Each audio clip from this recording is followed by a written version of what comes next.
Asakabank aksiyadorlik jamiyatining 30 yilligi va 11 noyabr kasaba uyushmalar kuni munosabati bilan bank birlashgan kasaba uyushmasi tomonidan yil davomida faol va tashabbuskor bo'lgan bank xizmatlari markazlari yetakchilari, kasaba uyushmasi qo'mitasi a'zolari va xodimlari esdalik sovg'alari bilan taqdirlandi. Tadbir ko'tarinki ruhda, samimiy minnatdorchilik va ezgu tilaklar bilan o'tdi.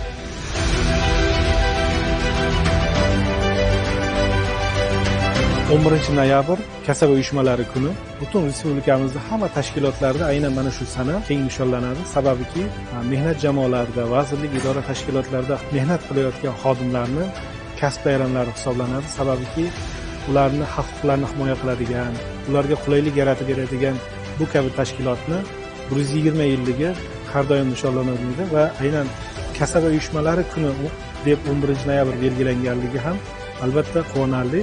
Shu nuqtai nazardan kasaba uyushmalari kuni bankimizda ham ko'tarinki ruhda o'tkazilyapti. Mana shu bayram arafasida bankimizda faol xizmat qilgan kasaba uyushmalari yetakchilarini taqdirlash, ularni qo'llab-quvvatlash, ularni kelgusidagi ishlariga ham rag'bat uyg'otish maqsadida ularga esdalik sovg'alari ulashildi va ularning mehnatlari e'tirof etildi. O'ylaymanki, bu kabi bayramlar yil davomida bo'lishini va albatta bankimizda xizmat qilayotgan xodimlarning barchalari mana shunday bayram tantanalarida rag'batlantirishini tilab qolamiz va kelgusida ham bank birlashgan kasaba uyushmasi qo'mitasi tomonidan bankda faoliyat yuritayotgan xodimlarni sanatoriyalarga yo'llanmalar berilish, ularning farzandlarini bolalar sog'lomlashtirish oromgohlarida dam olishlarni tashkil etish albatta kasaba uyushmasining eng oldi vazifalari bo'lib qoladi.